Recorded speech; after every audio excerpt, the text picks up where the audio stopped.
Two Nations Under Ted, a Ted Lasso podcast, is a Boink Studios production. And now, on with the show.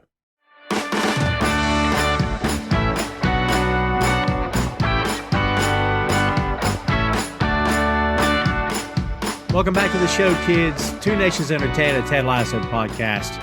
As you see by the liner notes, as you see by the description of this here little episode, this is episode number 9 of season 2.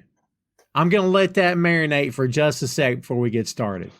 9 episodes. Dude, we only got 3 left for season 2. 3 left and we are out. I mean, not forever. We got to come back and do 14 more. So we still got time. But man, the clock, she's a ticking. All right. Tom Clark here with you as always, joined by Jay Luft and Joe Higgens. Gentlemen, number 9 is what on your side of the pond you may refer to as a banger. It's fun. It's awesome. It's a fever dream as I've seen it described. It's one of my personal favorites. Jay, let's start with you this time. Episode 9. What's your thoughts coming into this episode? How does this attach to Man City, episode 8? Your opinion? So we kind of had a little chat about this before we started recording. So I'll pretty much just say what I just said to you guys then. In that Ted Lasso is very good in the way that it can give you like an absolute gut punch to end an episode on, and then the following week they've realized like you can't, because it's a comedy show, it's all about peaks and troughs with like your emotions, and you can't go straight into like a follow-up episode which would then have been dealing with the bombshell we were left on in the previous episode of Ted revealing to Dr. Sharon about his dad taking his own life. So what they do instead is they do kind of like a shift to how Beard's dealing with the match, because you can see Beard's upset, and it does touch on like a lot of sort of like Beard's deep-seated issues, but it doesn't really broach them. It just kind of like mentions them, and this episode's just more about kind of, as you said, a fever dream. It's just bizarre. I mean, I've been on nights out where I've just gone for a quiet drink and ended up going all over the place to places I would never have thought I'd go to before. And this is that.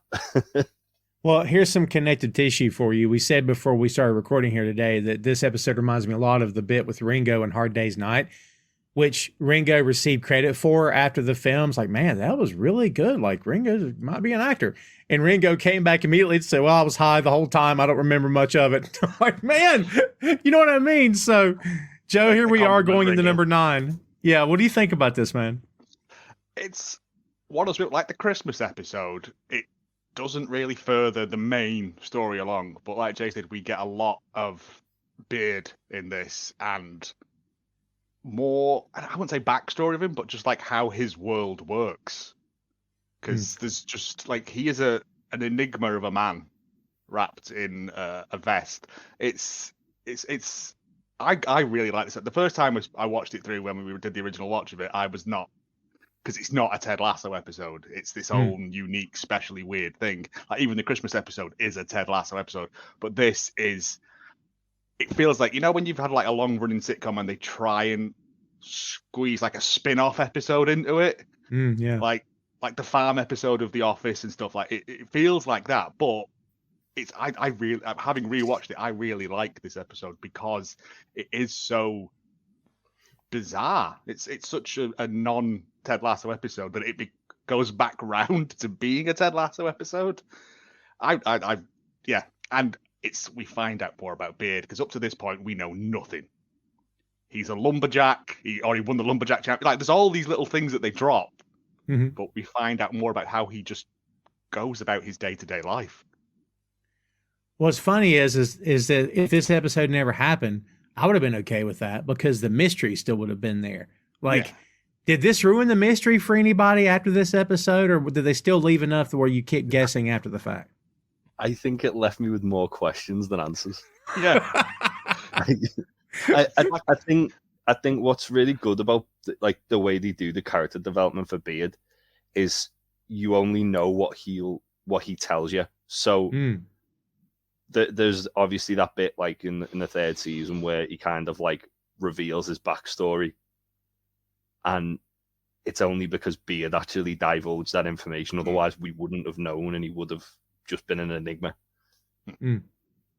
It's like for everything that he reveals, 3 more questions are thing. It's the Hydra of Beard. Yeah, right. It's the old line of how do you know who your daddy is? Because your mom told you so. Like you're only getting details as you need them. You're not really getting anything else. So yeah. Well, on that oddly said note, let's get this thing kicked off here, children. Episode 9 is entitled Beard After Hours. And if you're a fan of this show, you know how fun this episode is. And if you never watched it, but you've watched it, now you want to hear us talk about it, are you in for a treat? This is going to be a good one. The original air date for this episode is September 17th, 2021. Directed by Sam Jones, story by Brett Goldstein and Joe Kelly. 12 episodes in season 2, and yes, this is episode 9. When last we left the Ted Lasso gang, we saw Ted come to the aid of Dr. Sharon after a scary accident, as Jamie was forced to deal with the drama of his neglectful father, while Rebecca and Sam finally discovered they'd been talking to each other on the dating app Banter. AFC Richmond headed into possibly the biggest match in the club's history, and Ted finally began to face his painful past as Coach Beard decided to take some much-needed time for himself. And that's how we open. This directly connects to Episode 8, kids. You could watch this as sequels. Exactly where Episode 8 ended off is where we pick up here. We open with the final scene from the end of Episode 8 with Beard saying he didn't want to ride back with the team. He's outside of Wembley Park and takes the train along with happy Man City fans. We get a time-lapse scene of people getting on and off the train, which is awesome, as Beard continues to ride. He stares a little boy in the eyes for way too long as his mom pulls him close, like, that's enough. Stop staring at my child. And then Beard gets off the train. What did you guys think about the Ted Lasso theme being performed acoustic this time? The musician's name is Jeff Tweedy. A much different intro than we've had before. It took me a moment to realize it was the theme. Me too. Yeah, I didn't know it was, to be honest. Yeah. I have to blow my mind that. I thought it was some sort of, thing. This scene it's that sort of everybody's talking at me, Midnight Cowboy sort of thing of him doing this thing. But that staring at the kid thing, I was like, Beard, what are you doing? Well He's done. terrifying, that small boy. Yeah. And then he realizes that I can't take out my anger on a small child. And he kind of looks at the mum and goes, and she's not having none of it. But I didn't realize it was. I'm gonna have to listen back to that now. Well, Joe, you mentioned the Christmas episode. That was the first time the intro had ever changed, Jay, and now we're the second time. Pretty cool. Yeah, it's cool. Like when, as we said, this kind of felt like a little bit of a side, like a spin-off episode, a bit of a side quest. It's cool when there is like an episode where it doesn't necessarily play too much into the continuity of the show. It's good. It's good that they kind of differentiate that with a different sort of like opening credits.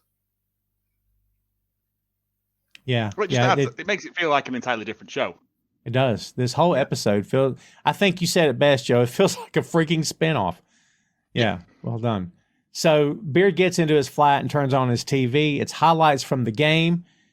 He grabs a beer, and we see Gary Lineker, I think is how you pronounce it, an English sports broadcaster and former professional footballer. Lineker is the only player to have been the top goal scorer in England with 3 clubs. And he also played for Barcelona in Spain and won 80 caps for England. We also get Thierry Henry, a French professional football coach, pundit, sports broadcaster, and former player. He is currently the manager of the France national under-21 team. He is considered one of the greatest strikers of all time and one of the greatest players in Premier League history. Jay, how familiar are you with this guy right here? Yeah, he's one of the best of all time. He's unreal. He was one of those players, you used to love watching him play unless it was against your team, because he's just outstanding. Such a good footballer. So that in this scene, he actually says "va-va-voom." That's Joe will know what this is a reference to. So he used to do. Was it Renault's? I'm assuming it was Renault. Yeah. Basically, he used to do like the advertising for Renault, which is a French car company. And the whole tagline was "Vavavoom." Yeah, and like it was just essentially like trying like using "Vavavoom" as another word for cool, which Thierry Henry then kind of like he does use it every now and again in like his punditry and stuff like that. But yeah, outstanding football. Like Gary Lineker, a bit before my time, but obviously I know who Gary Lineker is because he's the face of Match of the Day, which is essentially like in England, it's the football highlights of like a Friday and a Saturday and a Sunday night. And he's been the face of that for what, like probably ever going on. Yeah, so, probably going on 25, 30 years, right? Wow. Was it Lynham before then? It was Des Lynham before him, yeah. So give me a pro wrestling comparison for Thierry here. I mean, who do we compare him to, like in terms of impact and how good he was, and like recent examples, maybe? Recent examples, I'd say Thierry Henry is like a Seth Rollins. Like he's flamboyant, he's very like flashy, but he's very good at what he does. They pop up a lot in this episode too, kids. It's very hilarious because they're talking directly to Beard. No one sees them but Beard, which is good. But they're actually on the TV here, and they're talking back and forth about the game. It's a real David versus Goliath match, but where Goliath just curb stomped David back to the Seth Rollins thing there in the back of the skull, like in that Ed Norton movie. They reference Fight Club a few different times here in this episode, I believe. That was American History X, wasn't it? I know, but he goes. Thierry Henry goes, Moonrise Kingdom? And then Karen goes, yeah, I think it was that one. And I'm like, it's not Moonrise Kingdom. It's not. Absolutely not. Fun. That was fun. He says, yeah, well, for me, the match was a real Cinderella story. If her glass slipper broke and sliced her Achilles tendon. Very good. Basically, they're not blaming the players. They're blaming the coaching staff. And Beard's hearing this, and he's got his phone. He's debating on calling Jane. And then suddenly, out of the blue, Gary says, what about Coach Beard? And Thierry says, what about him indeed? Coach Beard knew what an aggressive offensive strategy. This was a mistake. He should not have let Ted, Nathan, and Roy convince him otherwise. And like, we know this is not really happening, but for a second, you're like, wait a minute, because eventually they start kind of talking directly to him, which is crazy. Jay, I'll throw it right back to you. I mean, this is a generic question, not a real team, not a real game that we saw on this not real TV show, right? But how much is the coaching staff and how much is the players? I'd say it's probably 60-40, maybe even more. Because at the end of the day, the players go out and play the tactics that the coach would give them. That's fair. Or the manager would give them. Like an example of that is Newcastle I Sport. Like they changed manager about 2 years ago. The manager before was terrible. Like no tactics, no real like no kind of like real drive or ambition. The manager they replaced them with was getting players who looked like they didn't belong at the club at all. Didn't belong at the level they were playing at for any club, and got them as like world beaters. So it does. I think as much as like a lot of it comes down to how good they are at the game physically, a lot of it comes down to the mentality, and that's something that can only really be coached into players. So I'd say it's definitely at least 60-40, maybe more in the coaching side of things, like when I use that analogy. But it all depends really on like what kind of the philosophy of the club is and stuff like that as well. Like if they've got like a lot of times, like a club will bring a manager in and the managers will come and go, but they'll keep the same sort of like infrastructure and the same sort of like training methods and play style and things like that to keep stability at the club. Other times a manager will come in, see none of that's working, and just like tear everything down and rebuild it back up. Right. So it all depends on the club, really. That's fair. I mean, it's the same way in the States, honestly. I mean, and over here, players don't get fired, coaches do. So, we know how that goes. Gary calls Coach Beard Ted Lasso's number 2 and says he's supposed to challenge him, not just be a sniveling lackey. Woo. And then Thierry gives the Vava Voom line. And then suddenly Gary out of the blue says, does anything say sad single man more than a chessboard coffee table? It's a great line. He says, I know I'm French and expected to say things like this, but I hate Coach Beard. It's like, what? That's a bit harsh. Like, but then Beard goes, huh? And then it just cuts back to the normal show, and it's like, yeah, all this is just in Beard's head. There's so much like foreshadowing as well within that like scene, which is for the rest of the episode. Like even down to the fact that the show's called G&T or G&T time, and it's like Beard's about to go out and start drinking. Well done. I saw that. I was like, oh, that's quite clever actually. If Beard's going out on a night out and it's called G&T time, and he's probably going to drink a gin and tonic at some point. Well, pint of lager, a gin and tonic, and a Bailey's. Yeah. For the first time, Beard tells him to shut up. It won't be the last time he tells him either.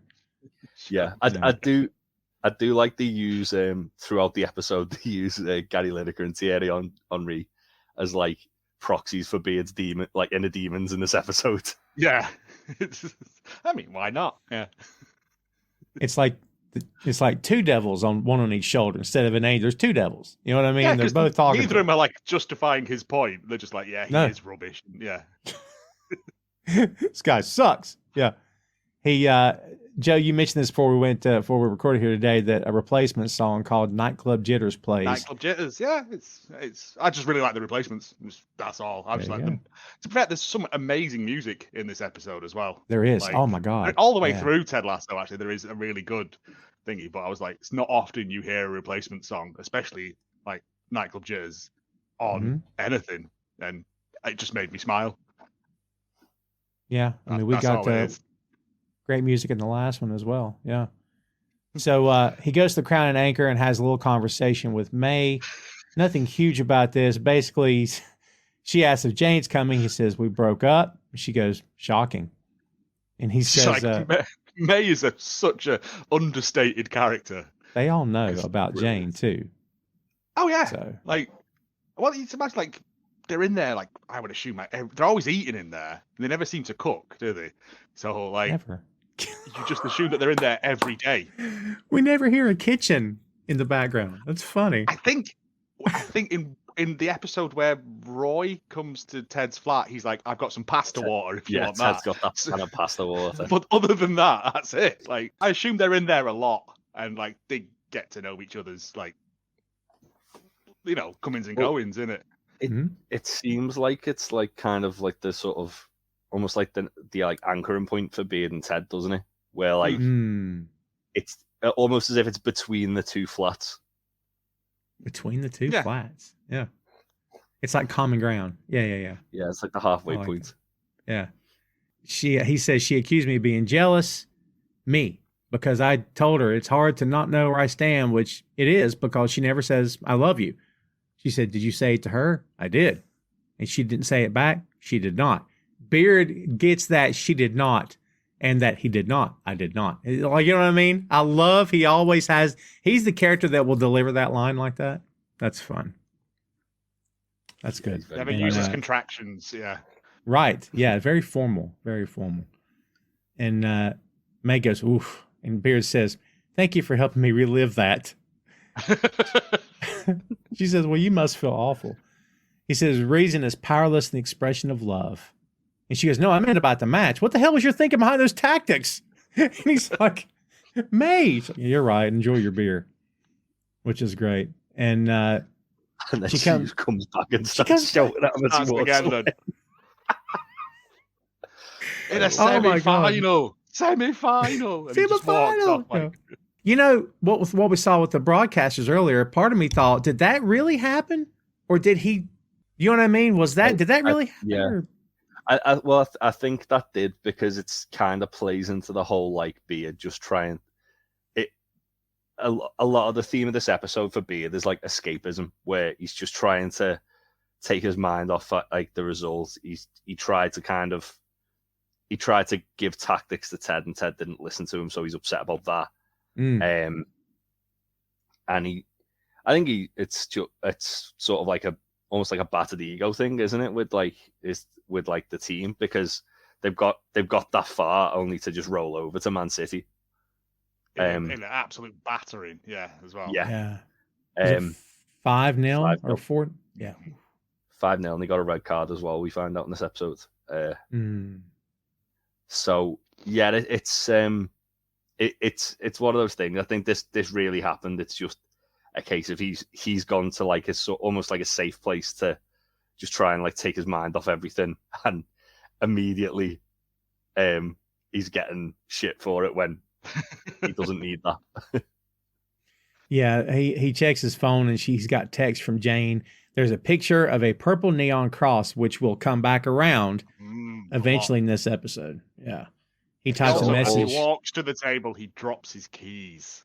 Yeah, that comes back too. Yeah. Is a very important thing in this episode. Well done. A lot of symbolism, guys, as you said before we started here today. Do you love films that have the same plot over and over and over and over again with only slightly different looking people in the main roles, but just don't have time to watch them all? You do?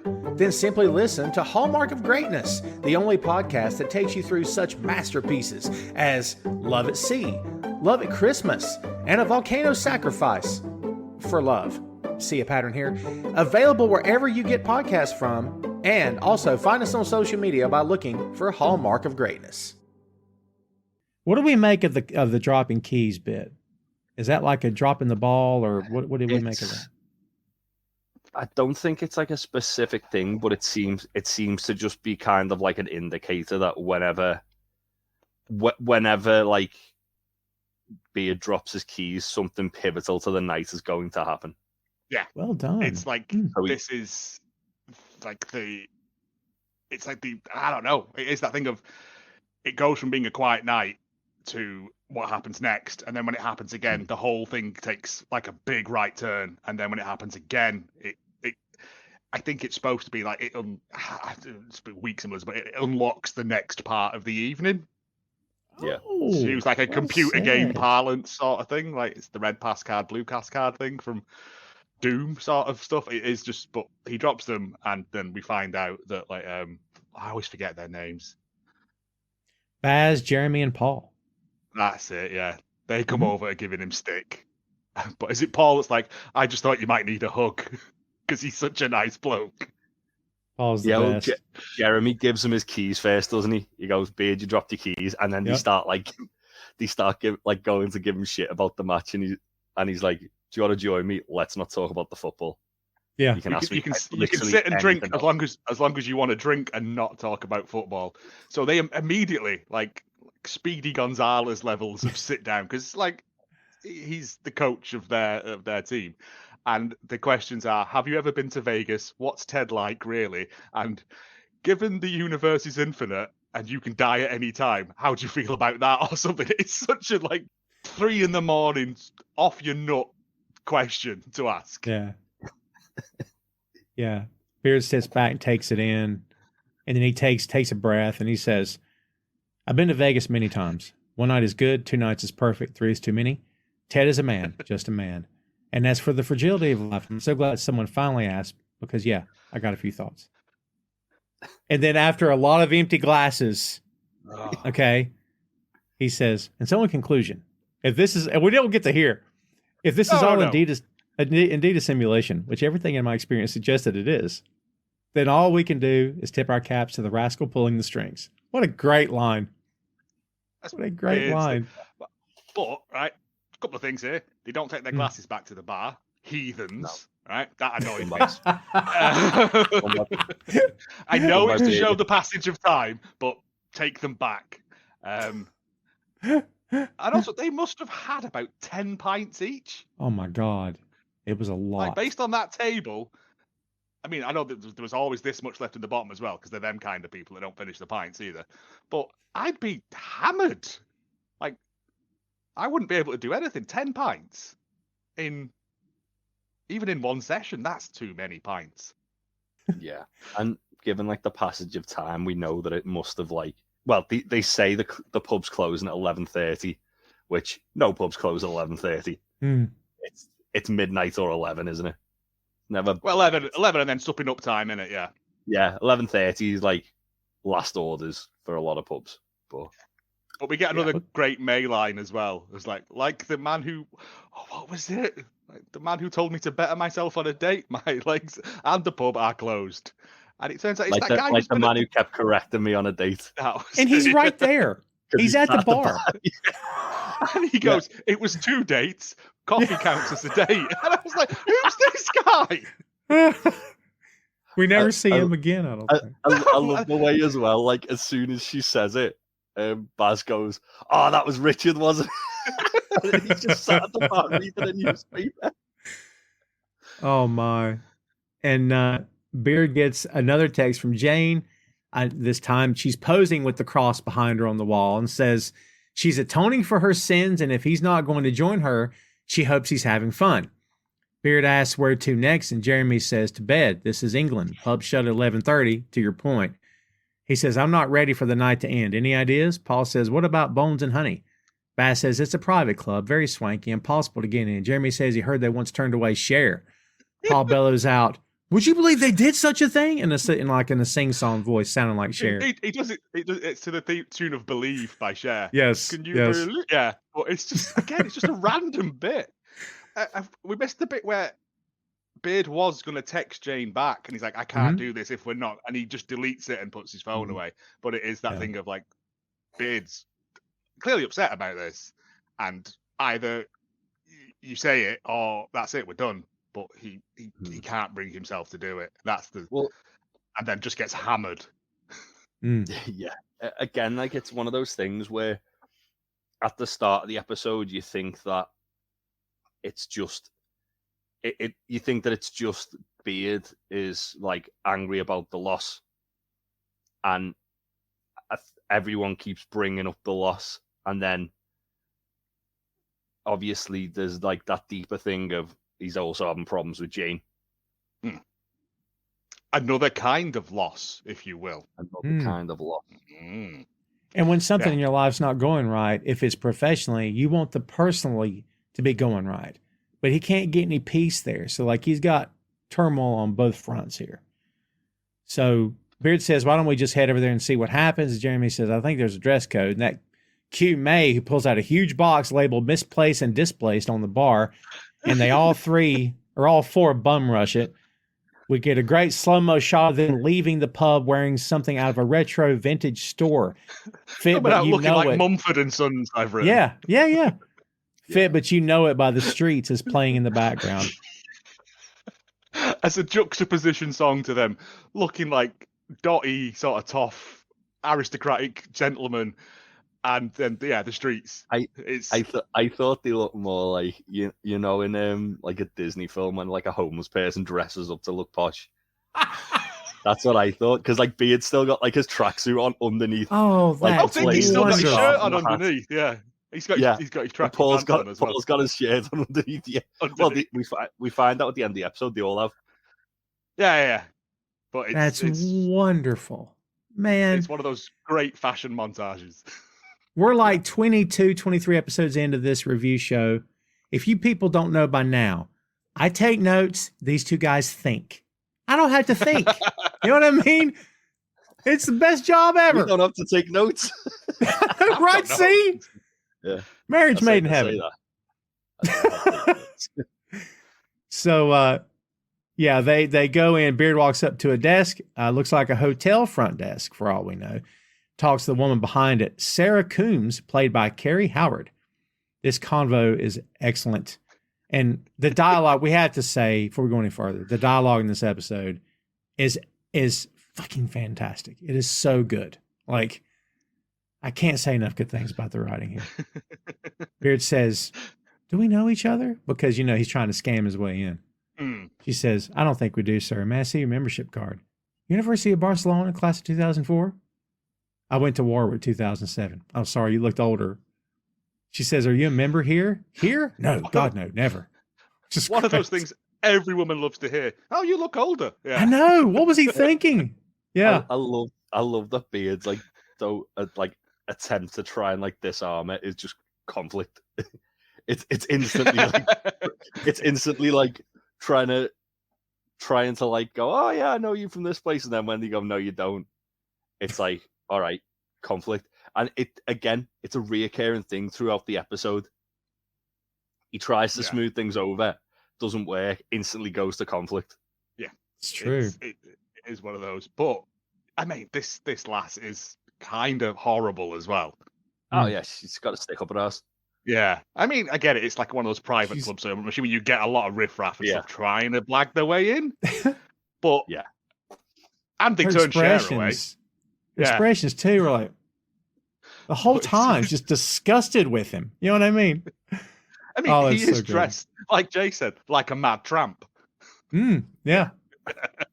The phone rings during this little conversation. Actually, no, it rings in a second. Beard asks, he says, "You're very rude. What is your name?" She gives him her name. "Sarah Coombs, what is your name?" He says, "None of my business," and then walks out. What was that? He stares at her. He goes, "None of my business." Down, and she looks really confused, and then the phone rings, and she just like dismisses him. It's a bewildering thing to say. None of my business. Well, it doesn't even make sense. It's Baz on the phone, which is awesome. He goes back outside and Baz says, "Hello, this is the fire brigade. It's very important that we get in touch with," and Beard whispers her name. And he says, "Sarah Coombs." "Oh, that's you. Oh, well, I'm very sorry, madam, but your flat is on fire. You need to come down here immediately." Baz hangs up. Jeremy asks Beard, "Now what?" Beard says, "Act cool." He immediately turns to the wall and does this on the wall. But like that. Did you not see what the others were doing? Yeah. Like Paul does that like kissing yourself hand thing. Yes. The other one is just doing like the Snoopy dance. It's just such a like it's that thing of like, you know, in the IT crowd where it's like relax and they all start doing that thing. Yeah. It's just it's the most unnatural thing to see. The thing as well, that's like, because obviously she thinks her flat's on fire, she doesn't even like look at them. No, she just bombs it past them. When she comes running past them, Paul goes, "Orion's belt."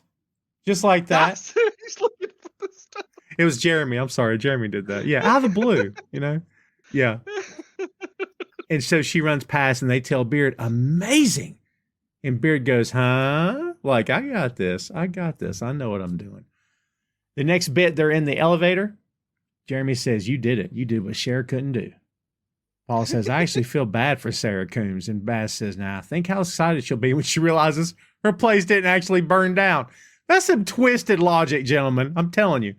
Like, then Beard does the bit from Fight Club. It's like, but she'll wake up tomorrow and it will be the best day she's ever had. And I was like, what is happening here? Like, again, there's lots of weird segments in this. Beard just being like almost sage-like in his advice to these three. This line is like it.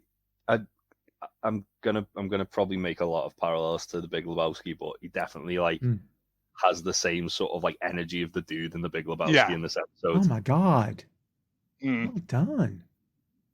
Yeah, like laissez-faire. I got this. It'll be fine. Don't worry about it. Yeah, but also very sort of wise to how things work in the world as well.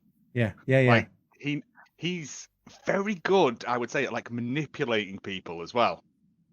Like, because he manipulated Sarah at the door. Like, he's done this before. We've seen him work his like magic on people, and it just adds more layers to the Coach Beard onion. It does. Yeah. And this line is connected to something else, because this line came from Fight Club. The line was, "Tomorrow will be the most beautiful day of Raymond K. Hessel's life. His breakfast will taste better than any meat you and I have ever tasted." There's a Fight Club reference.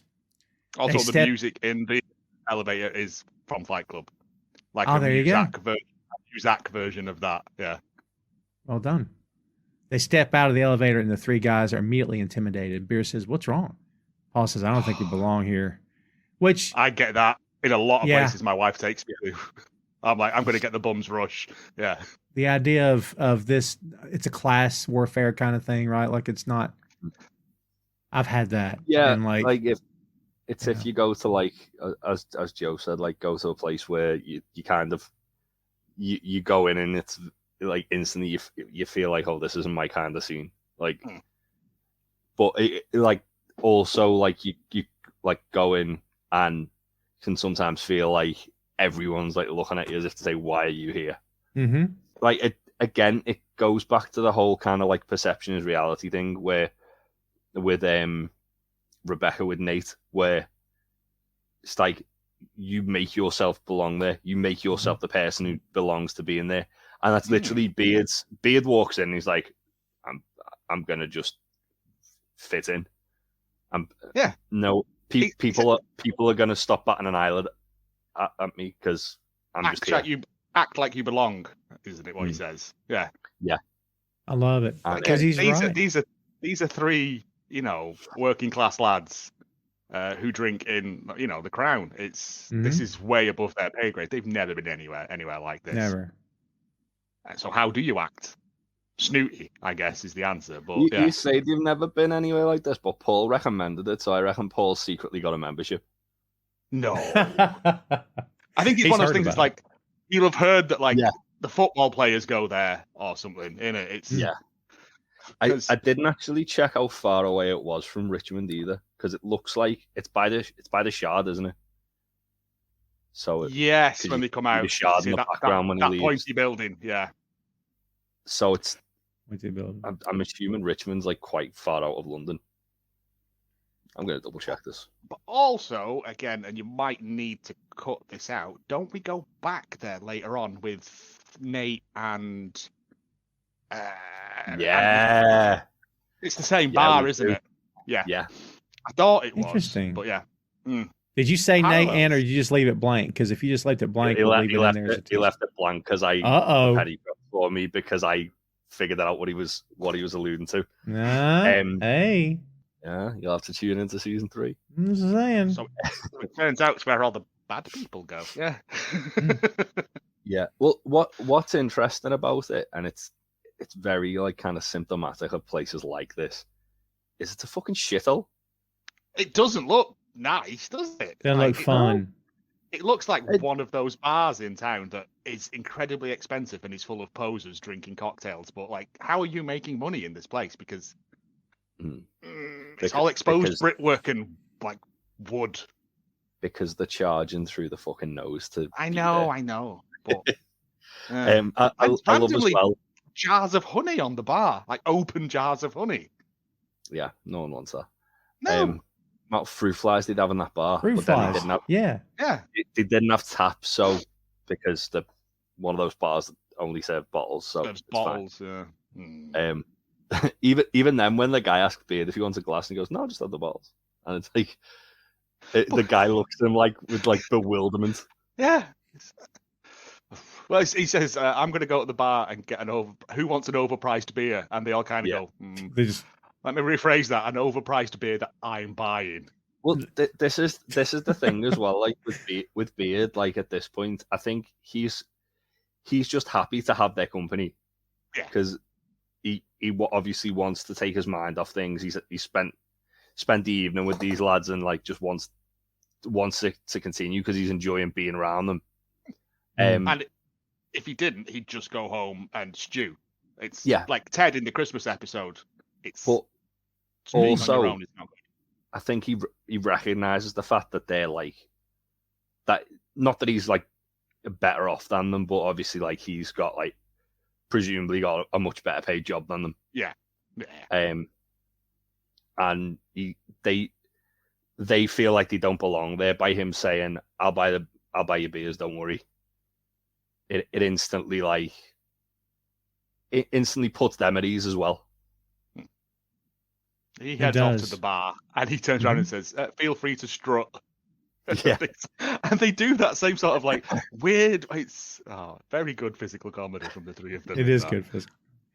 We get our first glimpse of the woman in red who plays a major role in this episode. We don't know it at this time.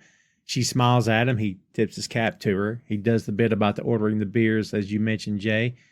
The guys are playing pool and they're playing and the guys are giving him a hard time. One of them tells Jeremy to relax. It's just angles. If he paid attention in trig, he would do better. They want to place a friendly wager on the shot, 20 quid. Baz asks what trig is, and they all laugh, asking were the three studied. Beard walks up using this accent, and it's so good.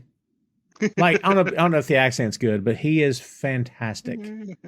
Like, Brendan Hutt deserves everything for this. It's that thing of, it may not be the best accent, but if you do it with conviction, no one's going to question it. And that's kind of, again, another big theme. Yeah. It's and it's not a bad Irish accent, to be honest. No. He introduced himself as Declan Patrick Aloysius McManus, which is actually Elvis Costello's real name. Yep. There you go. Which is a fun little thing. Mm-hmm. He says, at your service, but I assure you the pleasure is mine. But I must tell you, these lads here were the best at Oxford itself. Then we have this nice little back and forth, and they're not buying it. They start questioning him. It turns out they went to Oxford as well. It gets tense for a moment. They quiz him. They went to Christ Church, and Beard, and you start to think Beard's stuck. He's trapped. And then Beard says, I'm a Merton man myself. Lived right across from the chapel. There's nothing like waking up every morning to the sound of the Dobson organ at 8:15, am I right? And it gets real awkward and quiet, and then suddenly one of them goes, you Merton motherfucker, and shakes his hand. They completely fall for this. Oh, yeah. It's kind of the weird so thing that you would only know if you were there. And he's like, when did you retire? And he was like, was it 2014? The year 15. that we beat Cambridge in the boat race by 9 lengths. And then that lad's like, I was the Cox. But the thing is, Beard goes, what is he knows his name. Like, he knows the Cox's name in a boat race from, 8 years ago at this point? He says, I was the Cox. He goes, yes, you were, you bastard. And he goes in to hug him. Yeah, because he turns around and says, Harry Gill is here in this pub. Oh, my God. I love how we never get an explanation. Beard never goes, I do a lot of reading. He knew automatically, unless he does mention something later. But he does mention it because he does. That's right. He does. You're right. He says he dated a girl who went to Oxford, and then he says, I'm a good listener, not much of a talker. That's right. You're right. Yeah. That's good stuff, man. But it's cool that like he like stores that knowledge essentially in case he needs it. And yeah, when would you ever need it? Well, again though, it's the thing, isn't it, where he starts the situation like in a weird way, and then it instantly like goes to conflict where they're like questioning, like quizzing him. But this time it works, whereas the first time he like had to like kind of pull the rug from underneath it to like get it to work. And what's great as well about this is as soon as like the lads see that Beard's done that and like tricked them, because they know he's full of shit, because they know he's not Irish. So they already know immediately what the fuck's Beard doing. Beard's like doing the thing here to try and help us out. It like boosts their confidence to go, oh yeah, we'll take that bet. Yeah. And then like between them, like the posh kids put down a £20 note and they have to scrabble around in loose change. Like there's a tenner, a fiver, and then it's like Paul putting out like coins 1, 2, 3, and like it's the Beard line of we got there in the end. It's I love as well, like Beard looks at the lads the like posh lads who look confused and goes, the eccentricities of genius or something like that. Yeah, they're eccentric geniuses as well. Yeah. Do you notice that Baz got the last name wrong? He called him Professor McGonagall and not McManus. He got it wrong, and no one seemed to notice. It's good. Like the fact that Beard doing that as well, like instantly puts like Baz, Paul, and Jeremy on level with like these posh rich guys. Yeah. It's also when Paul puts the last coin down, he goes, "How's that for trig?" It's like that's not how it works. Jeremy ends up being a little bit of a hustler because he lines up the shot and doesn't look at the shot and boom, nails it. Hey kids, Tom Clark here, and did you know the very podcast you're listening to right now is available on boinkstudios.com. B-O-I-N-K, Boink Studios is the home of Tom Clark's Main Event, Tom Clark's 6M podcast, and Two Nations Under Ted, a Ted Lasso podcast. Visit the site today for links to every podcast platform, social media, special announcements, and a lot more. Check out the site and bookmark today, boinkstudios.com. It's so good, man. It's a very, very good shot. And then all best mates. Yeah. That's good stuff. Yeah, because the guys say to them, "We'll buy you whatever drink you want." Yeah. It's great. There is some other stuff that they say there, but I can't because it like pulls away from them. But I tried putting the subtitles on, but you can't. But there is other conversation there, and I think it's like anything or something like that, or I think even shots or something like that. There is other lines in there. Baz says 3 big boots of ale, and they love that answer. Is that what it is? Right? Yes, they love that answer. I missed that. Yeah. And you almost think the 3 guys are working class. These 3 dudes are not. Are they going to go boots of ale? But they loved that answer, which is cool. They're eccentric. Look, not to rant, but this whole, the line between us and them kind of thing, I'm not saying it doesn't exist, but for a lot of people on our side and theirs, it's not really there. Like it's put there because of society or whatever. But if you really have conversations with people, we're all people. You know what I mean? Like divisions are put there by society. I don't know, not to go nuts, but anyway, that's where I'm at. But Beard does walk off, and suddenly all the TV show, the Man City highlights, and we've got Gary and Tia Reeves back, right? And they're talking about him again. They're saying it's clear that Coach Beard doesn't think he's worthy of Jane. Beard's self-esteem is so low, he will need a pep talk to kill himself. Yeah, that's a dark line. I can't help it. It's a great line. It's terrible, but it's great. What is Beard this says, room? I know, right? It looks like it's meant to be like a VIP lounge, isn't it? Yeah. It looks like that bit in what's that? The thingy film where they put all the white people's brains in black people's bodies, like that room that he's Get Out. Get Out. It looks like that room, and I was like, don't go in there. Don't go there. But yeah, there's just 2 chairs, a table, and this wall of TV showing like lava lamps. It reminded me a bit of Clockwork Orange, like with the way it Oh. was. Actually, yeah, which is comes up later. Especially with like the hallway as well, like going down like that weirdly lit hallway to get there. It was just like that kind of vibe.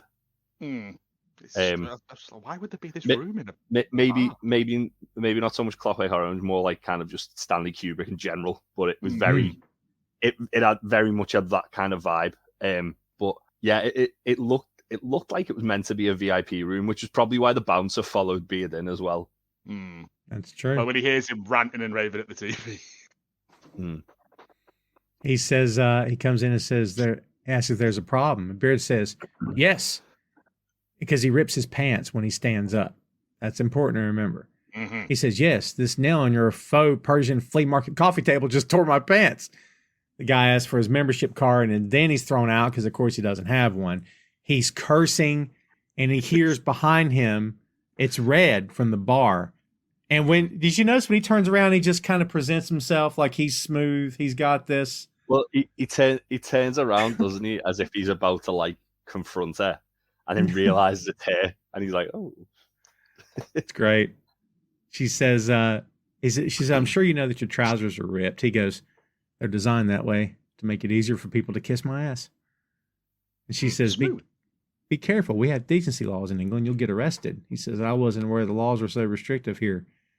She says, oh, yeah, we're a repressed nation. One exposed arse can bring down the monarchy itself. How dare you speak of Prince Andrew that way? She says, I could fix those for you. I live over there. And he says, in that pointy building? Yeah. And very breathily, she goes, no. Like, listen, I'm a fan. That's all I can tell you. I'm watching it again. It's the Scarlet Lady thing, though, isn't it? That's the thing. Oh, I will point out as well, while they're stood talking in the street, there is a big sign of a moon. The moon features quite heavily in this because of the blue moon, Manchester City thing. I was going to say, like, one of the notes I've got is that every time you see the moon, it's blue. Yeah. Because Well there's a done. bit later on where Like- he's outside, and the moon is massive. And I was like, And obviously, like the start of the episode, the City fans are singing Blue Moon as they're getting on the train. Well done. And then at the end of the episode, I think Ted says something about once in a blue moon. Yeah. And obviously, like this is like the wild kind of thing that would happen once in a blue moon. Is this whole night out? I don't think it is. I think this is a standard night out for Beard. Yeah. Well, actually, to be fair, let me rephrase that then. Us getting the inside look of this night out is once in a blue moon. Yeah. The amount of times he's just had to return llamas to a petting zoo and stuff. Yeah. Red is portrayed by Charlotte Spencer. She's known for playing the female lead in The Living and the Dead and also for Sandition. So there you go. Yeah, they go back to her place. She tells him to take off his trousers off, and he says, "You're not the boss of me." This, without, you know what I mean? Like, it's so witty and very matter of fact. I love it. She says she's going to give him something to wear in the meantime. She says people come and go, and she keeps a pair of their trousers. She hands him a really shiny pair. It's classic Beard garb here. It's awesome. David Bowie's trousers, yeah. I know, right? It says they're from an old lover who's now dead. She points out that he dropped his keys, back to what we said earlier, he dropped his keys, and then asks if he regretted a relationship ending, and he says he's been doing it all day. She says, well, she hasn't, and he responds, in all the happiest memories that he has, he's single, and that troubles. He goes, and that troubles me. Again, who talks this way? But if you look, it's the perception reality thing as well. He's talking to himself in the mirror. Oh. Is she even there? She is. She is there, obviously. You know, but it's more him saying this to himself, and that makes me. He's like, all my best memories are me on my own. Interesting. And that makes me sad. But he's looking at himself while he does it. She's in the room not, talking. She's not in the shot. Right, got you. Yeah. Yeah. Like, that would have been like another Fight Club thing too, right? So. Yeah. This scene really reminds me of The Big Lebowski. Like, it reminds me of the first scene you meet Maud, where she's just like talking at the dude, and the dude's just like kind of like half listening, half like not thinking about anything else except making his drink. And like you get that with Beard, where he's sort of listening, but he's also thinking a lot more about his own problems. This is all very 50s style, my notes say. The music, the clothes, the dialogue is tremendous. It's like I expect this to be black and white. There's everyone smoking cigarettes, you know? It's really well done. She asks him if he's ever been in love, and he responds with indifference that there's someone in his life, and it could be chemicals or pheromones, but he wants to be with her all the time. Is that love, or do I have a problem? She says, why can't it be both? Her phone rings, and she asks him to get it. She says, get that, would you? And the caller ID, it's FaceTime call, says, do not answer. She says it's a joke, and he answers. It's a gruff-looking dude sounding like Will Ospreay. 100%, by the way, sounds like Will Ospreay. This is Charlie Rawls as Darren. There you go. This guy, half Batista, half Roy Kent. Yeah. He asks Beard who he is. Who the fuck are you? Yeah. And he just goes, I'm Beard. Like that, like very matter-of-factly. And he turns the phone around. She tells him that it's a trouserless man she met at Bones and Honey. He tells Beard he's going to punch his fucking teeth out of his face, feed them to his arsehole like they're candy. He hangs up. Beard goes, oh, shit. Like, I got to get out of here. She says, don't worry. He's just a little jealous. And just like that, the guy's at the door that quickly. And Beard's eyes are like that. Did he say he's, let me in, I've lost my keys or something? Yes. It's more keys. Yeah.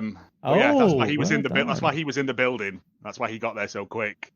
And he's also, this flat that she lives in, this thing, must be about £2 million where it is in London. It's a big old room. It's huge. Yeah. But him banging on the door. And she just turns to him and goes, run. It's great. I'm fairly sure it's from something as well, but I can't remember. I'm sure it is too. He kind of just like commando rolls off the chaise longue and out the window. I was like, it's an option. And what do you think about him jumping off the roof, by the way? Because when you see the effect, if you see it, watch him jump, it's one take. And we know that Brendan Hunt likely didn't jump, so it's of course been CG'd in, but it's a great take. It looks like he actually jumps off the roof himself. Has this ever worked in real life that you didn't break a leg or your back or an arm? For goodness sake. You know what I mean? No. That's a big skip, to be fair. Yeah, I know, but when he lands in it, a load of dust shoots out, and it looks like it's industrial rubble. It looks like a load of plasterboard, and yeah. So I don't know. Like, I mean, I've seen We it see happen him in limping films a lot, but yeah, because it looks like about 3 stories up. Yeah, it's quite a deep skip as well. It is. Like when he rolls out of it, like it's taller than Beard when he walks away from it. Yeah, I don't know I thought you'd have wanted to land like flattish too, because he lands leg first in it. Yeah. When you watch stuntmen do it, they land flat on the. That's true. Yeah, but again, does this even happen? Like, it's all. Is it real? Is it not? Isn't it? You got to stop doing that, because now you've seriously got me wondering. Is this you know what I mean? Dreaming neighbors?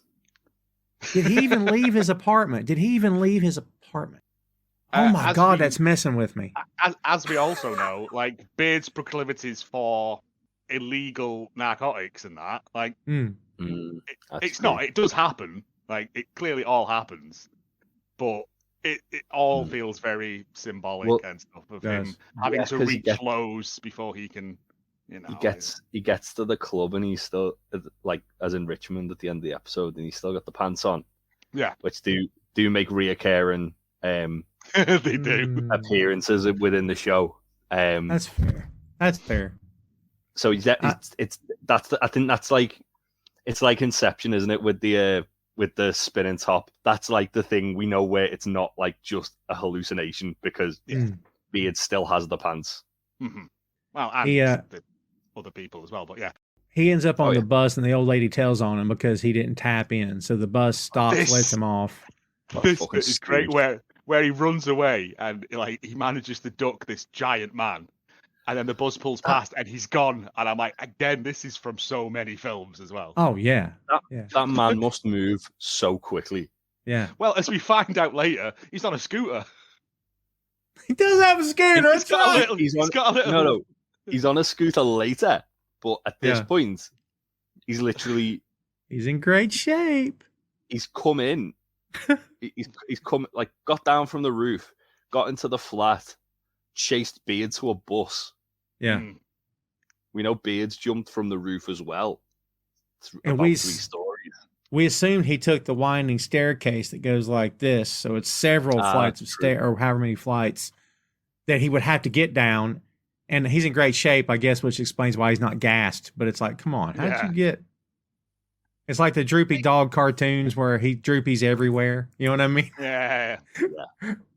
But yeah, it's the bus, like, Beard sits down, he's like, "Woo, still got it," and that gives him a look, and I'm like, "This bitch." Right. Hey, the "still got it" line. What does that connect to that Beard's done before? Because it's not the first time he's done any of this. That's right. You're right. Yeah.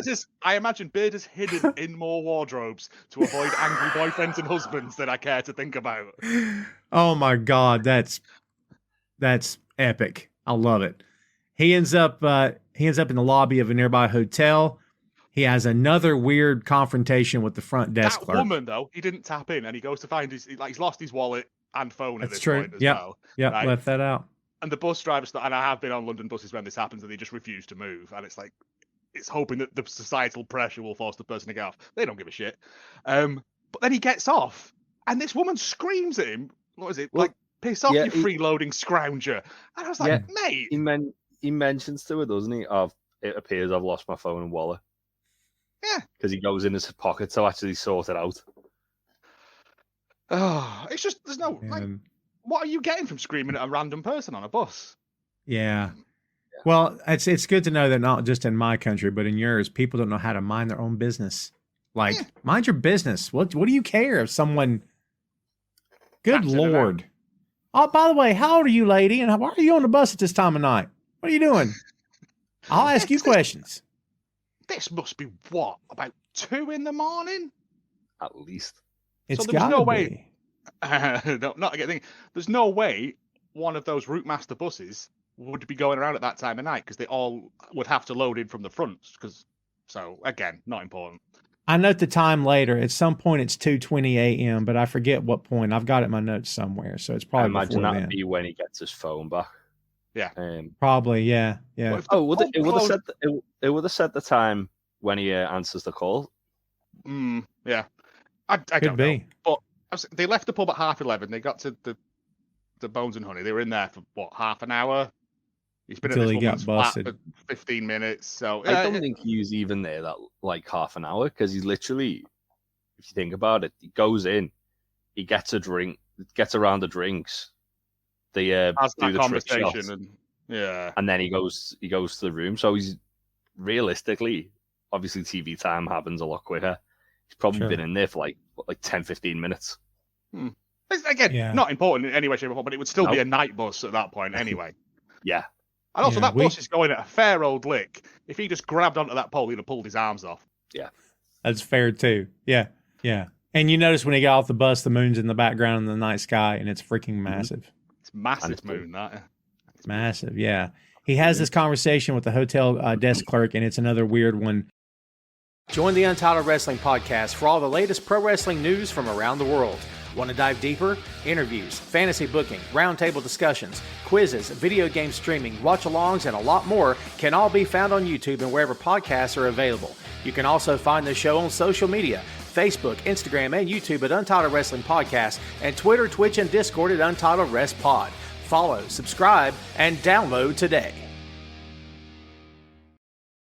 The guy thinks that if he lets him borrow his phone, he's going to go through it. This guy's nuts. This guy is like a shining example of what night staff are like. Yeah, anyway, it really is. There's a reason they're night staff. What is it? He's like, because the next thing you know, you and fake Melania have stolen all my cryptocurrency, which I don't have. I'm like, what is going on? And Beard's just like, I just want to phone a taxi. I'll use my own account. Yeah. That's how it begins. Yeah. Within seconds, you'll have my mother's maiden name, all my cryptocurrencies, not that I have any. Next thing I know, my hard drive is being confiscated by MI5. And as he's talking, Jay, Beard has given up, and he's just walking out, just defeated. Again, another callback to the Big Lebowski when like the dude's leaving Jeffrey Lebowski's office, and it plays it where you can still hear Jeffrey Lebowski shouting after him, continuing his speech. As he's just like, yeah, whatever. Wow. This is where we get, and we talked about this, I think, before we started recording, the bit that I think maybe all three of us have forgotten happened. Beard ends up in this alley, and he comes up on three guys who he thinks can help him. He's glad to see them. And actually, it's Jamie's dad, Bug, and Denbo Collins from the last episode, which we know as Man City. And as we remember, Beard, politely helped Jamie's dad his head into the door before he ushered him out of the locker room, which he deserved, and then some.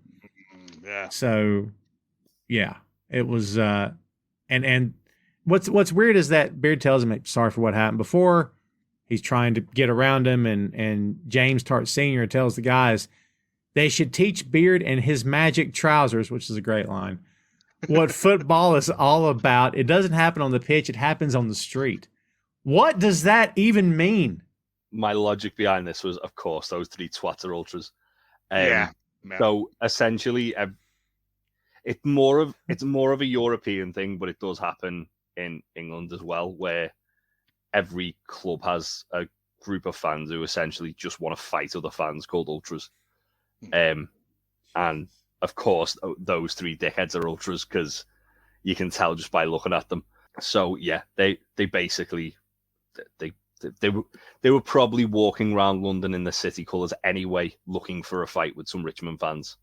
Yeah, but only if there was one fan on their own, because they wouldn't fight fair. Yeah. They'd have to be the great, because they're all cowards. Only if they outnumbered them. Yeah, of course. Yeah, because it was a big late 80s, early 90s thing, like football hooliganism in Britain got to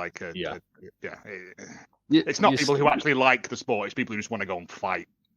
Yeah, oof. You do still get it with certain groups of fans, unfortunately, but it's a lot it's been stamped out a lot. And you tend to find as well now, like I know like Millwall are one of the ones who are like infamous for it, where like their fans like are universally hated because they're just dickheads who want to fight. They got drawn against Everton one time in Liverpool, and so not for much longer, but Liverpool and Everton's grounds are separated by this massive park, Stanley Park, and the Millwall ultras decided they wanted to pick a fight with the Everton ultras.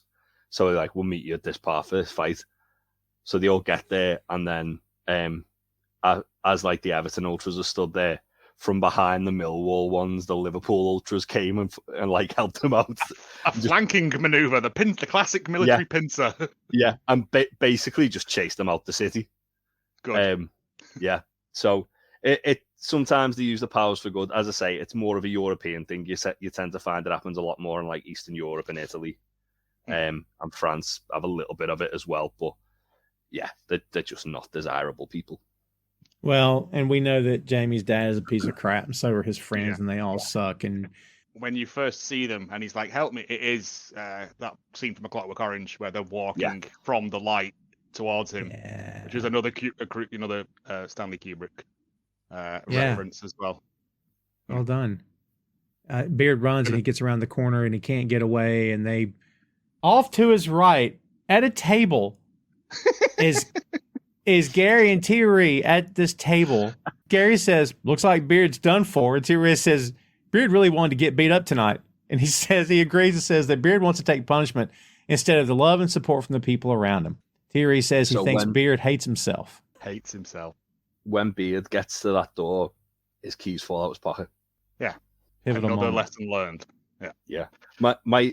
This is definitely the most bizarre set of notes I've ever done for one of these episodes, because I've literally got like the odd sentence here and there, and then I've got a tally chart that says keys and a tally chart that says Blue Moon to just see if there was like a continuity between the episode, which there was. When Thierry says this line, Beard yells back at him to shut up, Thierry. He's done it like 3 times now in this episode. It's so good. So good. The guy started beating him up. He gets sucker punched, doesn't he, by Jamie's dad. And Beard, fair play, like tries to fight back, but obviously massive outnumbered. Yeah. They beat him down, and then they're like, stay down, and he Captain America's the crap out of it and keeps getting up. Awesome. And plus, not for nothing, like a fist and a boot still hurt regardless of who's throwing it. But these aren't 3 20-somethings in their prime and they're athletes with strong arms. So like, no. Yeah, he's getting beat up, but is it how much power is behind? You know what I mean? Like, I don't know. I would think maybe, well, I'm going to get back up. I won't feel good in the morning, but I'm going to get back up from this because, you people are old. You know what I mean? Like, come on. So it's 3 against 1, though, isn't it? Like it is 3 against 1. Yeah. And when he gets back up, he goes, "All right, guys, how about we just call this a draw?" And what's funny is Jamie's dad looks down and there's a lead pipe, because of course there is. It's just lying there because what? Oh, well, hey, I'll pick this up. And then here comes the man that we find out is Darren and takes him out and just takes them all out. Well, they takes out 2 of them. And I forget which one just looks at him and just runs away. I'm assuming the little Weasley one is Bug, for obvious reasons. Yeah. Little insect. Yeah, it's good. And he's apologizing to him. They're walking away from this. He's apologizing to him and says he gives him his wallet and his phone back. And Beard goes, "Oh, well, that's nice," which is cool. He explains that they're having a baby and that he's jealous. We get Red's name. It's Mary. He says, "Maybe I'm too paranoid, mostly because I've cheated in the past, but I'm in a really good place now." He tells Beard that she's keeping his pants. He says, she's keeping your pants. It's kind of her thing. He tells Beard he can keep the new ones he has and that they look good on him. Beard says, "I know." Again, this dialogue is effing great. Again, it's very Coen Brothers, this scene. Oh, yeah. Well said. Well said. Darren says, "Sorry about the shit game today. I'm not a Richmond fan, but Mamma Mia, that was tough to watch." He hands him his keys. He says, "I think you dropped those." There you go. Then he gets on his little scooter. He's like 260 solid muscle. Yeah. On a child's scooter. And he's like, be lucky, and just scoots off into the night. It's great. Beard says, I'm trying. He opens his phone, and I got the numbers. There's 72 missed calls, 52 messages from Jane. He's scrolling through. We see the neon purple cross again. One of the messages, several of the messages says, I love you. Beard is panicking, and he tries to call. I think he's going to have a Ted Lasso panic attack. But his phone dies right as he's going to call her. He's losing his mind. He's doing a crazy little dance in the tunnel, you know. Then he's on the street with highlights from the game on the big video screens. He doesn't even see them. And Ted is on the screen, kind of just watching everything play out as he's walking. A limo pulls up with the guys, and Beard gets in. It's Jeremy, Baz, and Paul. He says, we have a limo. They tell him the Oxford guys were really nice guys in the end, but they were really bad at pool, and that they admitted who they really were, but were invited to these guys' country estate anyway for Easter. Paul says, I don't know what I'm going to wear. He's all excited by this. Great line. Jeremy says they made so much money off them that they treated themselves to a limo. They look at Beard and they said, where to? This night will never end. Beard says, home, please. Like, he's done. He's done. I don't know. They take him, and Baz thanks him for a wicked night. Beard writes down something on a piece of paper, and he hands it to him, saying, go to this address, tell Renee that Beard said it was okay. They drive off, and they're singing about cornetto. I don't know this reference. What is this? Do we know? Joe, I'll let you do. Cornettos are a frozen ice cream thing. It's like a wafer cone chocolate thing. They're very nice. I like them. But one of their advertising campaigns in, I think, the late 80s, early 90s was a man on a gondolier singing "Oh Sole Mio," but with the lyrics of just one cornetto, give it to me. And it's one of those like cultural touchstones in Britain. Like, everyone knows it. Like, even if you weren't alive, it's continued on. Edgar Wright's made a series of films based around cornettos. Yeah. Well, Quadrology now apparently he's doing a fourth one. There isn't a fourth flavour. Don't worry about it. Toffee nut. Yeah. But it's just one of those. Shaun of the Dead is red. Choc and nut is vanilla. Blue, which is Hot Fuzz.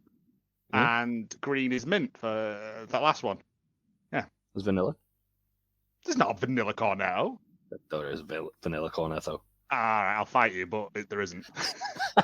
But no, it's one of those weird, like, just weird things that people know, even if you weren't alive at the time. It's just perpetuated on and on and on.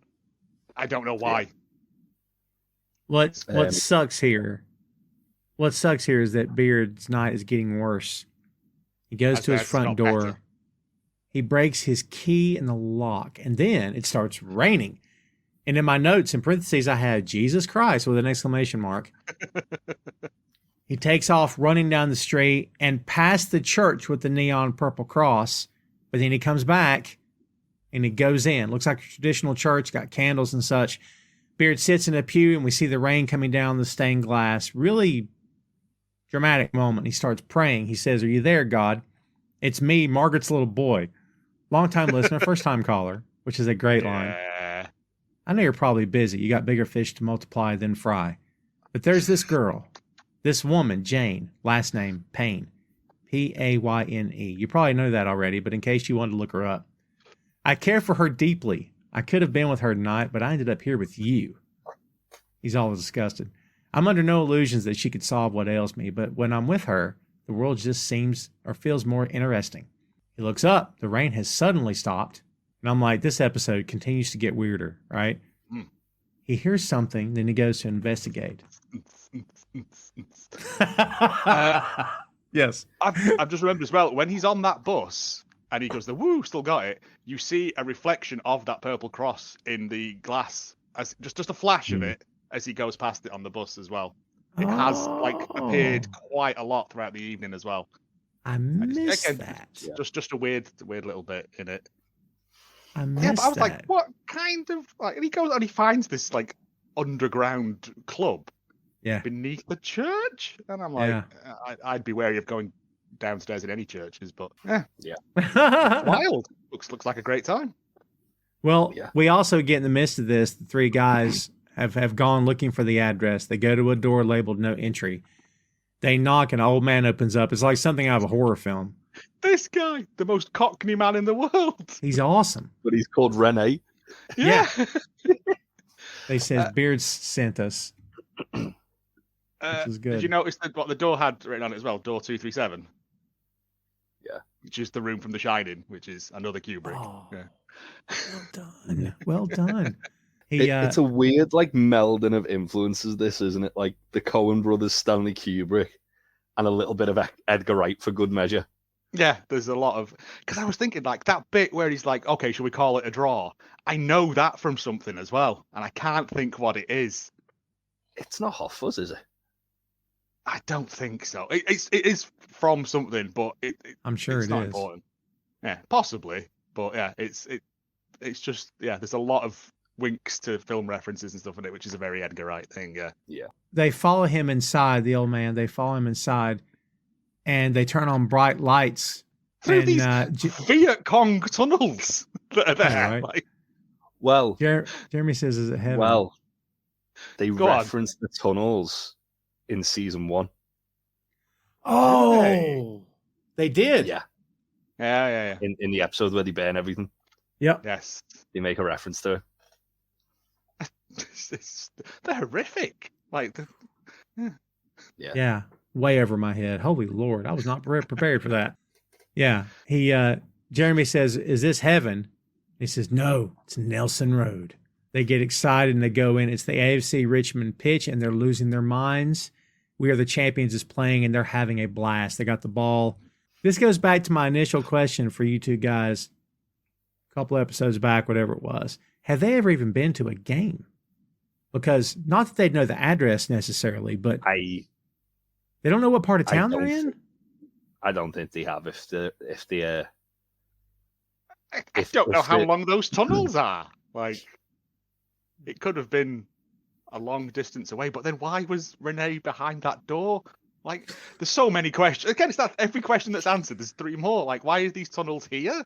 We don't know. Yeah. Why is there an old Cockney man guarding the door? So Renee, he's mentioned in season 3, and as are the tunnels, and then he's also the tunnels are alluded to in season 1 in the burning episode. Yeah, where they say because it was like the World War recruitment thing, like they'd enter the ground through those tunnels. So what I want to know is Rene the groundskeeper? Is he like a security guard? Is he like some kind of ghoul that lives in the ground? So many questions. Seen the groundskeeper because Ted's riding around on the lawnmower with him, and it's It's not not Renee. That's a good point. In the first episode when Ted walks on the pit, Nate's getting all up in arms about it, saying he's just mowed that or something. Again, see more questions that I just think he's a random night watchman that hangs around in the tunnels. I think he's just one of Beard's like weird friends that he's just like recruited to do this. He's got a black hat, a leather jacket, a black shirt. Like, well, I think it's the thing you're supposed to think it's like an after hours speakeasy sort of thing. Yeah, like, 'cause it's a very unassuming door in the middle of like this thing, and then you end up. But why would he be behind there just on the off chance that someone wants to go into the football ground at 2 a.m? It doesn't have to make sense. It's television, but it is very, very strange. To be fair, he is probably just like a night guard for it, and we're overthinking this. Massively, yeah. But that's this episode because perception, reality. But yeah, they're kicking the ball about. We are the champions as well, which is nice. And this is probably the highlight of their lives to this point in time. Like, they're 3 young guys. This is it for them. You can die after this. You're happy. You know what I mean? Like, I like the fact when Paul scored, he did the chicken dance off FIFA as well. That's an actual celebration on FIFA where the players all go in a line and walk like chickens. That's funny. I'm watching it again right now. They're having a blast. Yeah. We go back to Beard at the church. He's still looking and finally finds the source of the sound. It's a big party, like a rave, and he walks in. He then cuts loose and just starts dancing, which is this wild white dude dance, you know? Yeah. There's hula hoops hanging. We see a hand come up to grab a hula hoop. And I love the way it's shot where he walks in And then as the music hits, he starts dancing. Oh, it's so good. It's awesome. So good. She hands the hula hoop to him and tells him to try it on. He does it, and he heads up to the stage with it, and he's crushing it. Mm. Have either one of you guys ever had success with a hula hoop? Because I never did. Not like that. No. Jesus, that's like God tier hula hooping. No, right? Holy God. I could never do that. And also, we know because the way it's shot, Brendan Hunt did it all himself. Yeah, he used to do it in his stand-up. Like, I don't know why, but I've never seen any of his stand-up. But apparently, he used to incorporate hula hooping into his stand-up routine, which is still better than ventriloquism in my eyes. Yeah, I mean, it does go Brendan Hunt, Jeff Dunham for sure. Yeah. Oh my God. Yeah, we know what Jeff. For anyone who's listening, I did list them as well, just to ensure Jeff Dunham is definitely at the bottom. Big gap between Brendan. Yeah, huge gap. But he's doing great work on this, and like spins it up his arm, and like it's impressive. He's doing the hula hooping. Okay, and he looks over and he points. Once again, it's Gary and Thierry. They're having drinks and they salute him out of nowhere. And Gary's at the bottom, my lads. Gary says, they do food here? And Thierry says, for me, yeah. And Gary goes to get something and he pushes his hand away. It's awesome. Little slap. Yeah. Again, if anyone could get food in a nightclub, it's probably Thierry Henry. If he walks into a nightclub and says, I would like this, they'd find a way. Someone's going out the back to get it from somewhere, yeah. Even if they're just getting like a little portable barbecue set up in the like back and just like quickly making something for him. Beard and Jane had this really intense stare down. They circle each other, and Beard's got the big eyes, the very expressive eyes, and suddenly they just start dancing in sync with the music. Great moment. These two, I don't know if like you could say the characters are made for each other, but they're just both in the right frame of weirdness to be able to tolerate each other's bizarreness. I don't know how else to put it. Like, same wavelength. I think it's that thing of like, they don't, this is that their dancing together is their version of saying like, I love you. Like they don't have to say it now. Yeah. Is everything forgiven? Let's have a bit of a boogie. Yeah. Because really, them playing chess was flirting. And them dancing is I love you. So that's how far they've come. So yeah. The next day at the dog. See, I can do that too. These guys just do it much better. I'm just saying. They do it much better. I just teed you up for it. It's fine. Well, that's for see, there you go. Thank God I didn't miss it. The next day at the dog track, Ted, Roy, and Nate are waiting for Beard. Ted says he'll be here. Beard's like the mailman, you know? He always delivers and he looks great in shorts. By the way, this is a Ted Lasso show. And we kind of didn't feel that way because this is all Beard. I'm not complaining, but like seeing Ted suddenly is kind of a shock. You know what I mean? In it for like 2 minutes, if that. Yeah, we see him at the start. We see him on the bit where Beard's walking through Leicester Square and he's on the screen clapping. Yeah.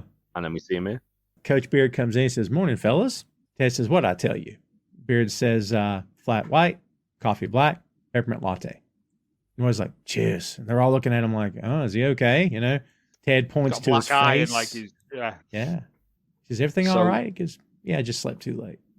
One thing I did notice, and again, it's the same with the Christmas episode, where whenever they're in the club, you know, it's like something that's actually going to play into the overarching story. There was one little bit which I noticed in this scene where, like, obviously, Roy's like, where's Beard? Should we like go look for him or call him? And Ted's like, no, he's fine. And Nate is like, oh, I'm gonna have to get the coffee, like furious about it again. It's like, why is Nate so mad that he's gonna have to go get coffee?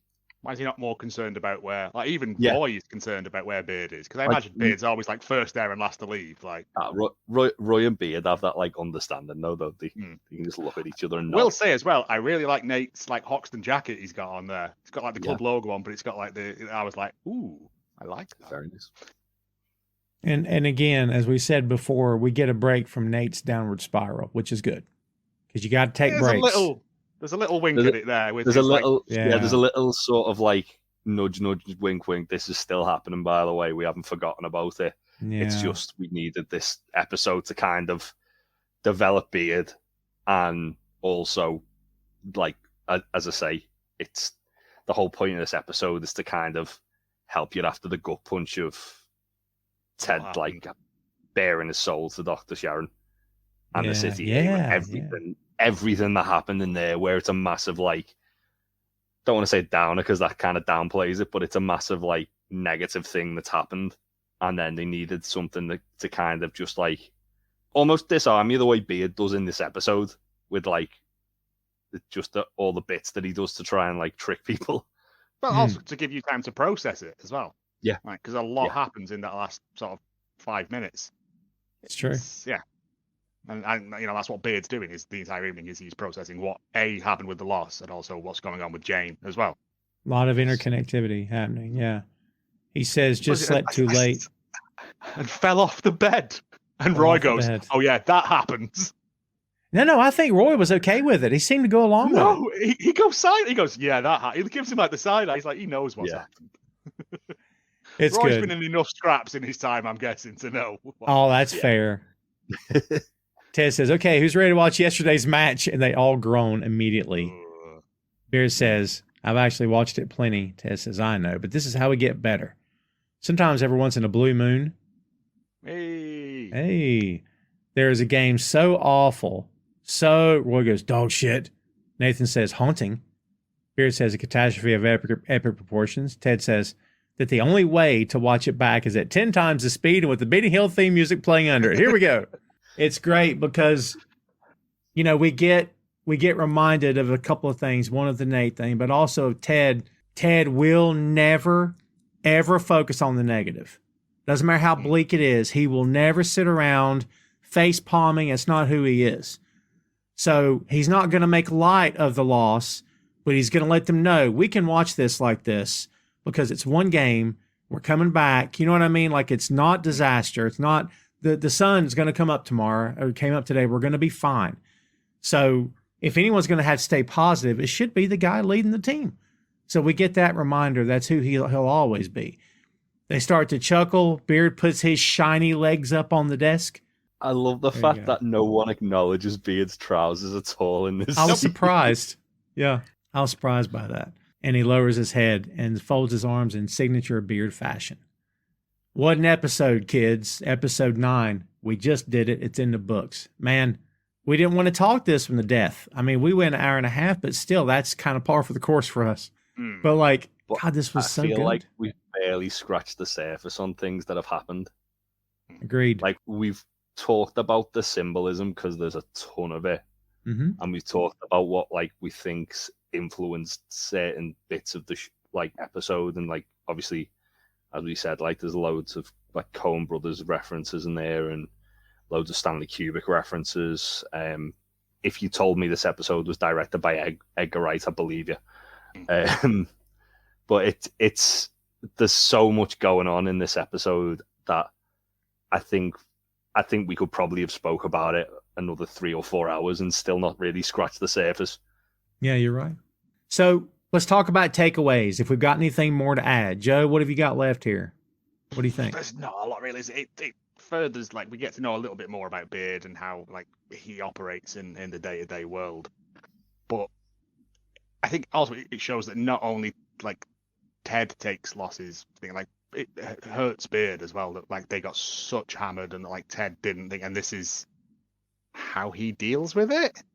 But it's also more of like Beard and Jane's stuff. And yeah, it isn't, you could skip this episode and not miss anything in terms of the story, but you would miss out on the character. If Ted Lasso has anything, it's characters, believable, realistic characters with flaws. And this I mean, they could have theoretically done one for every single member of the team at some point if it was keeping going, just to flesh out their world. But we get this one. It's Beard. They sort of have though, with as in like multiple people within it, like one episode, like they did in the Christmas episode with a lot of the team. And in the later series as well, we get a bit more of everyone. I was gonna say, like, the Amsterdam episodes. there's tons of like stuff like with Roy and Jamie and that, isn't it? But I the first time I watched it, didn't really care for it because it didn't feel like a Ted Lasso episode. But rewatching it for this, it's a really good episode because really good. It's so not a Ted Lasso episode, but also still is because it's still got those jokes in there.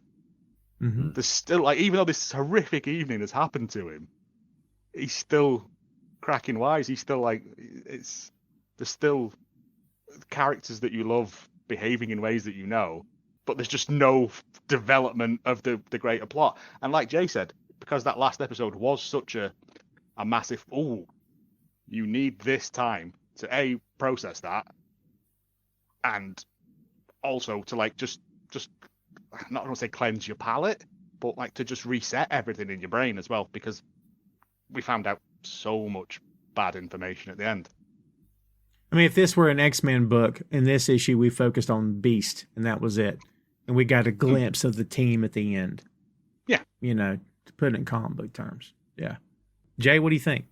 Yeah, I when like obviously I knew we were coming closer and closer to this episode, and like Joe, I wasn't a huge fan of this episode the first time I watched it. This time around, I absolutely loved it. It is a really divisive episode, and every TV show has one. That people either love it or loathe it. I know people who this is their favorite episode because it's so different from everything else. Now I'm not going to say it's my favorite episode because it's not, but it's definitely up there. It's after watching it again today, I didn't realize how good it was. As I say, with like the symbolism, the just sort of like little nods to things here and there, and just a different direction it goes. Like a lot of shows try and go a different direction and it blows up in the face, and they don't really revisit that kind of like formula again. Mm-hmm. With this, it could just be the one episode they do like this, but it's done so well that it leaves you wanting to know more about Beard. And as I say, we ended up with more questions about Beard than we got answers. That's fair. Well said. I can't add much more to anything. So. I have just looked it up, and it is the lowest ranked Ted Lasso episode on IMDb. God, people suck. Episode. It's Ted Lasso's version of the Fly episode from Breaking Bad. Yeah, it's not a bottle episode, but it is. Yeah. But it's just this one self-contained little thing that, on its own, it's fine. Yeah, like I said, having rewatched it, it's not my favorite episode, but it is not the worst episode by any stretch of the imagination. No, I mean, now look, to be honest, we're all three a little biased here, kids, because we really enjoy this stuff. I'm just saying. So yeah, we might be a little biased, but yeah, I saw something yesterday. It's like, what's your favorite, the best TV show of all time? I don't know if in this chair I'm prepared to say Ted Lasso, but I could say it, not regret it. I mean, I love this stuff. For me, I just, this might be my favorite show of all. God, it's a big one, but as we get closer to the end of season 2, kids, you're going to see we got a lot more to come. Season 3 is another big season. I don't want to get too far ahead of ourselves, but come episode 12, we'll see where Nate is, and you'll find out. If you've not watched, you'll find out. So, buckle up. It's coming. It's coming. It's going to get a lot worse before it gets better. And that's all the tease I'll give you. There you go, kids. Episode 9 in the can. We want to thank everybody, as we always do here, for supporting the show. Please visit boinkstudios.com, BOINK, boinkstudios.com. And when you visit that website, you will get podcast links to this very show, also to Tom Clark's 6M podcast and Tom Clark's Main Event. You'll also get links to Jay and Joe's shows as well. And you can follow us on socials. Everything that you can imagine, you can find on that website, including, the latest news, that kind of thing. All the links you could hope to find, and then some. Thanks again, kids, for checking us out. Thanks for being on the ride. We very much appreciate it. Please continue to share the show wherever you can. And we hope you've enjoyed watching. Stay tuned for episode 10. I can't believe I'm saying episode 10. It freaks me out. Episode 10, season 2 coming soon. Get ready, kids. It's coming your way shortly. Be ready for it. We'll be ready to deliver it to you. That's it for us. For Joe and Jay, I'm Tom. See you next time, kids.